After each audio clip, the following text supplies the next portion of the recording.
Halo Sobat Tekno, gimana kabarnya? Semoga sehat selalu. Balik lagi sama gue, Oik Yusuf dari Kompas Tekno. Kali ini kita akan mencoba sedikit tablet Samsung terbaru di 2023, yaitu Galaxy S7 Lite Wi-Fi.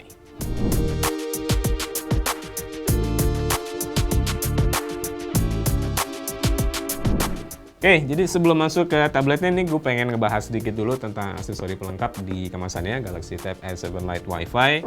Kalau kita lihat di sini sih nggak ada embel-embel Wi-Fi only atau gimana gitu ya. Tapi gue udah cek dan ternyata emang bener koneksinya hanya Wi-Fi.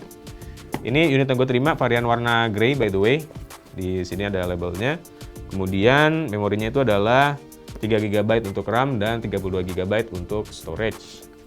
Kalau menurut gue, kelengkapan aksesori di dalam tablet ini di kemasannya itu lumayan lengkap ya untuk ukuran tablet entry level. Di sini kita bisa menemukan antara lain Quick Start Guide. Lalu ada juga kabel charger. Ini tipe USB-A to USB-C. Dan kemudian ada chargernya sendiri, jadi kalian nggak usah repot-repot lagi beli charger secara terpisah. One thing of note adalah charger ini punya keluaran daya sebesar 7,8 watt, tapi Galaxy Tab S7 Lite Wi-Fi sendiri mendukung kecepatan pengisian daya sampai 15 watt. Jadi kalau misalnya kita pakai charger ini emang bisa ngisi baterai, tapi kecepatannya biasa aja, bukan fast charging. Untuk mendapatkan fitur fast charging di Galaxy Tab S7 Lite Wi-Fi, kita harus beli charger secara terpisah yang mendukung keluaran daya 15 watt. Nah, ini adalah unitnya sendiri, tablet Samsung Galaxy Tab S7 Lite Wi-Fi, varian warna grey. Kalau menurut gua tampilannya ini lumayan oke ya, dengan bagian punggung yang berbahan seperti logam dan teksturnya ini matte. Jadi nggak macem-macem.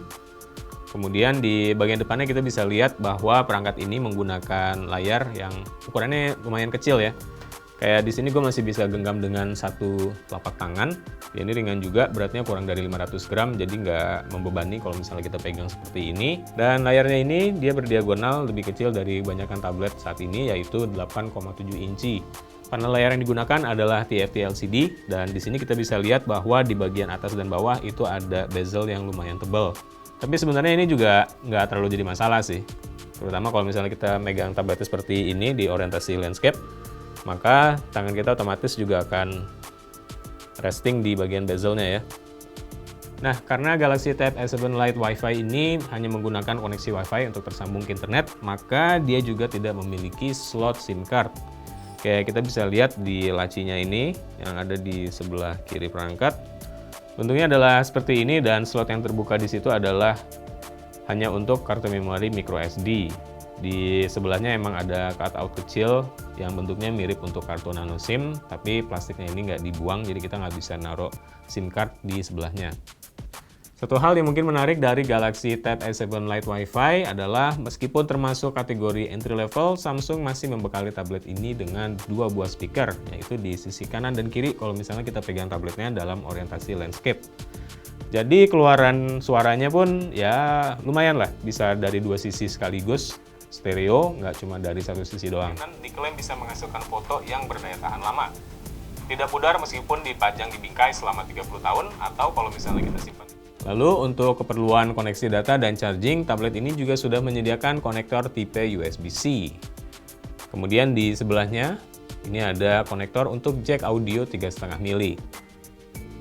Seperti biasa, tombol power dan pengatur volume ada di salah satu sisi, tapi di sini nggak ada pemindai sidik jari untuk keperluan security. Sebagai gantinya kita bisa pakai pengamanan lain seperti misalnya pattern atau pin. Kalian mungkin bertanya apa bedanya Galaxy Tab S7 Lite Wi-Fi ini dengan Galaxy Tab S7 LTE yang sudah lebih dulu masuk ke Indonesia pada 2021. Jawabannya adalah perbedaan utamanya terletak di segi konektivitas. Seperti namanya, Galaxy Tab S7 Lite Wi-Fi hanya menggunakan koneksi Wi-Fi untuk tersambung ke internet, jadi nggak ada koneksi seluler via 4G LTE. Dan itu juga yang membuat harganya lebih murah dibandingkan saudaranya yang versi LTE. Untuk spesifikasi selebihnya masih mirip ya. Tablet ini masih mengandalkan chipset MediaTek Helio P22, kemudian RAM-nya itu tadi 3 GB dengan storage 32 GB. Baterainya berkapasitas 5100 mAh dengan dukungan fast charging 15 watt. Meskipun charger yang ada di dalam kemasan itu keluaran dayanya hanya 7,8 watt. Kalau untuk sistem operasinya, Galaxy Tab S7 Lite Wi-Fi menggunakan OS Android 12 yang dilapis antarmuka One UI Core 4.1. Last but not least, Samsung turut membekali Galaxy Tab S7 Lite Wi-Fi dengan 2 buah kamera, yaitu satu kamera di belakang dengan resolusi 8 megapiksel dan satu lagi kamera depan dengan resolusi 2 megapiksel.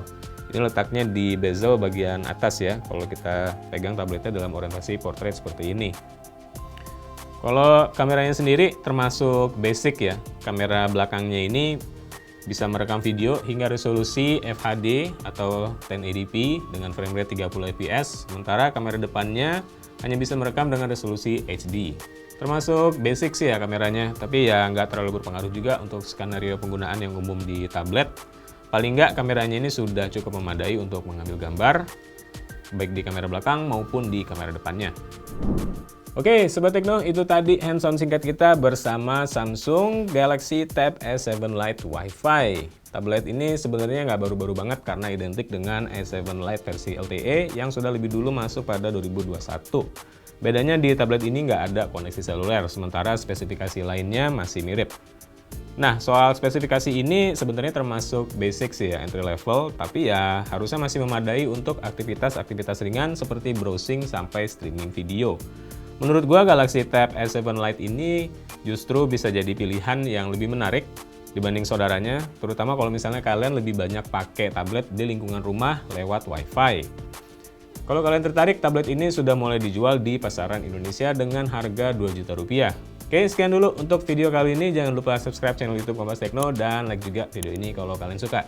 Terima kasih sudah nonton, gue Yusuf. Sampai ketemu lagi di video selanjutnya.